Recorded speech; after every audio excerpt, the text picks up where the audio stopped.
mean, she's like kind of like my inspiration and my why because she had gone through so much. And I look back and I say, how did she do this? She could have just said, like, Mommy, I don't want to go through this anymore. But fought. She fought tooth and nail.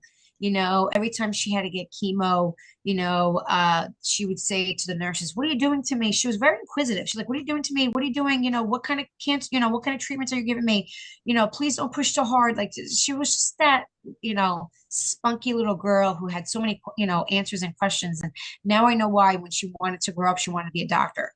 She wanted to become a doctor and find a cure for cancer, believe it or not, before, she said this when she was diagnosed and started a brand new school, excited to meet new friends. And here we are, she's going through test results again through MRIs and PET scans. And I get a call. In October of 2019 from our oncology doctor. And they said, she didn't even know how to explain this to me. She was like, her cancer is back again for the third time. Here I am. And I'm like dropping the phone. And I'm at this point, I'm speechless. I'm like, what do you mean her cancer is back for the third time? And they're like, her cancer is back for the third time, but it's not all over. It's only in three spots. And, they were right close to her kidneys. So I'm like, okay, what's the plan? What do we do? Because we can't go through chemo treatments because there was nothing left. She exhausted everything.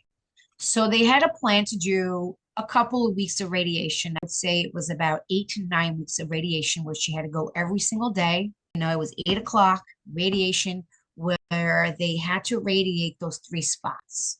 It's called something called microablation, where they microwave these tumors to a certain degree so they can actually kill it. And she did it. She had to get up every single morning at 8 o'clock. And I remember getting her up from the bed and she would tell me, I don't want to do this. I don't want to do this. Why do we have to do this? It's exhausting.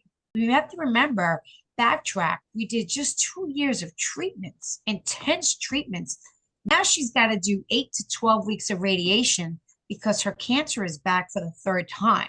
And it's like, there were days where I had to bribe her to get her out of bed and something else come out. It was hard. So we did it. We did it. We did it for 8 weeks, 8, 12 weeks, whatever it was. There was a special surgeon that came in to do the special radiation at the hospital. And we did it.